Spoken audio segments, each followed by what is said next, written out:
Such simple instincts as bees making a beehive could be sufficient to overthrow my whole theory. We stop looking for monsters under our beds when we realize they are inside us.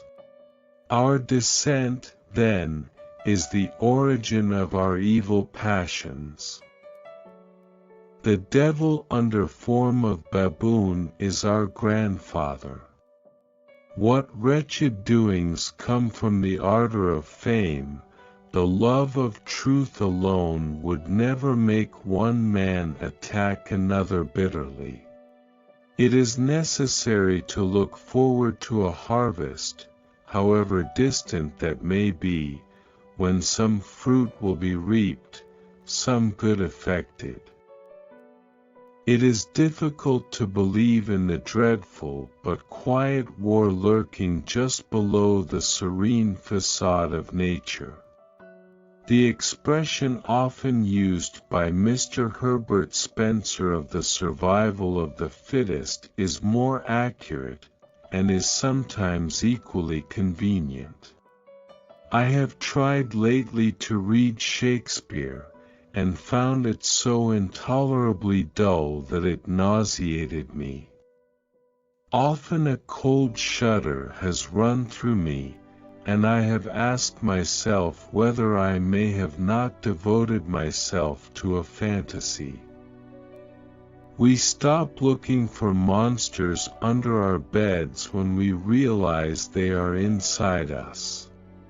It is difficult to believe in the dreadful but quiet war lurking just below the serene facade of nature.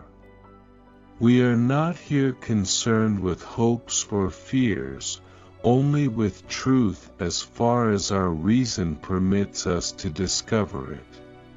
To kill an error is as good a service as, and sometimes even better than, the establishing of a new truth or fact.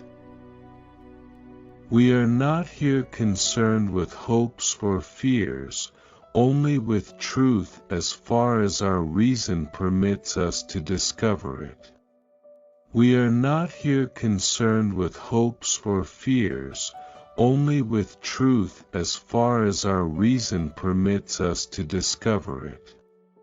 Freedom of thought is best promoted by the gradual illumination of men's minds which follows from the advance of science. There is no fundamental difference between man and animals in their ability to feel pleasure and pain, happiness and misery. I see no good reasons why the views given in this volume should shock the religious views of anyone. A man who dares to waste 1 hour of time has not discovered the value of life. If the misery of the poor be caused not by the laws of nature, but by our institutions, great is our sin. We stopped looking for monsters under our bed when we realized that they were inside us. If I had my life to live over again, I would have made a rule to read some poetry and listen to some music at least once every week.